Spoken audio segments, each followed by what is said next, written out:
why do you think there's this consistency with the Jewish people? Like that, we can go back hundreds and hundreds of years. We can go back to the Templars, in the 1100s, like pinpointing the Jews. What do you make of the consistency around the demonization of Jews, and how even in 2022 that is still alive, if not growing? Yeah. So I did a lot of my writing during COVID was based on the ideas of the anthropologist and philosopher René Girard, who described the pattern of what he called sacrificial violence, where you have social tensions and rivalries and tit-for-tat violence, cycles of vengeance that build and build. The tension builds, and it is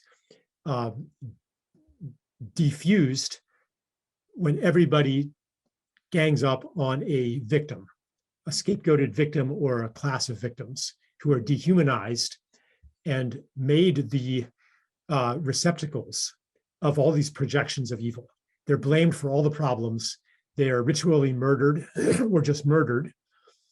And then social harmony reigns again because all of this tension is like, and this desire to do something about it and to get vengeance, it's all been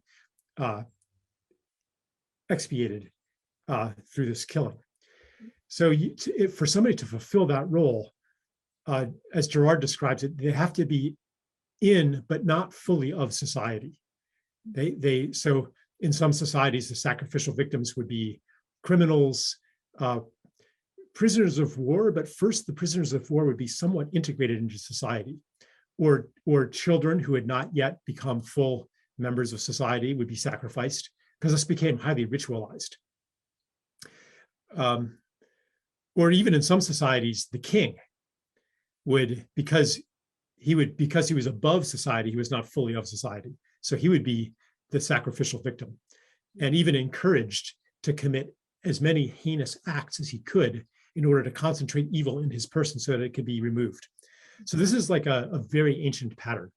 And the Jews fit the description of the ideal victim very well, because they were part of society. They weren't like some, completely outside thing. They were part of society, but not fully. They were a distinct subclass within society.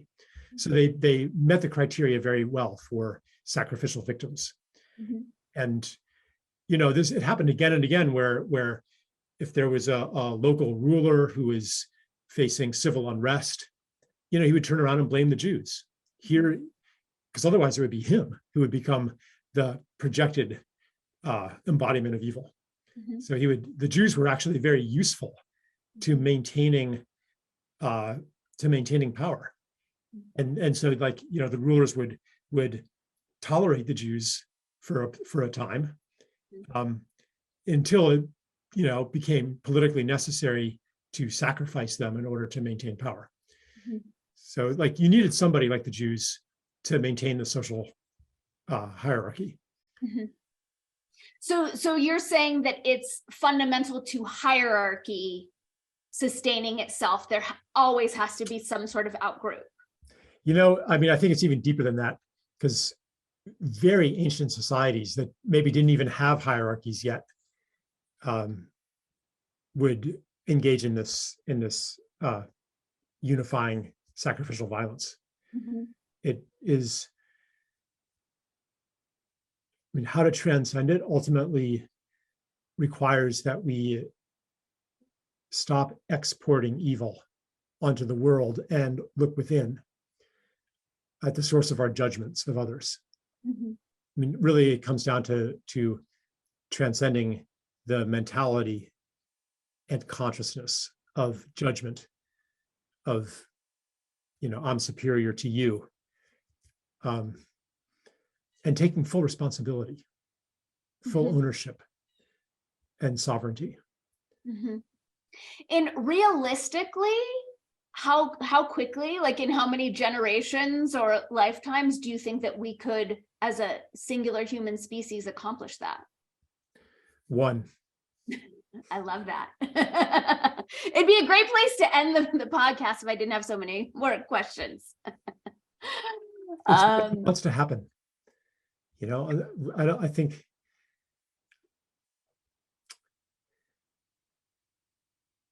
the consciousness of separation is no longer a comfortable habitation for our souls. Right. We're moving beyond that whole way of thinking. Mm-hmm. That your well-being and my well-being can be disconnected, that I can insulate myself from what is happening in the world and happening to other people. Mm-hmm. Thank you so much for sharing your time and attention with me. If you are finding any value in what I'm sharing, I encourage you to delve deeper into maybe my books. So I have multiple books on sale now. Word Up, Little Languaging Hacks for Big Change is available as a print book, as an ebook, and as an audiobook. And then we have Pop Propaganda, an illustrated guide, which is available in print only. I made this book for my homeschool students. It was written for teens and grown-ups alike. It features 37 tools, tricks, techniques that the social engineers use to attempt to manipulate us. Duly educated, we're infinitely more resourced to not take the bait and to steer our Earthship onto an infinitely more empowered, sustainable, sovereign trajectory immediately. So I encourage you to nab copies of all my books for yourself and everyone you know and love. You can click through the link in the About section of this video. You can find them on my website, DannyKatz.com. You can find them on Amazon. You can email me to arrange for private sale.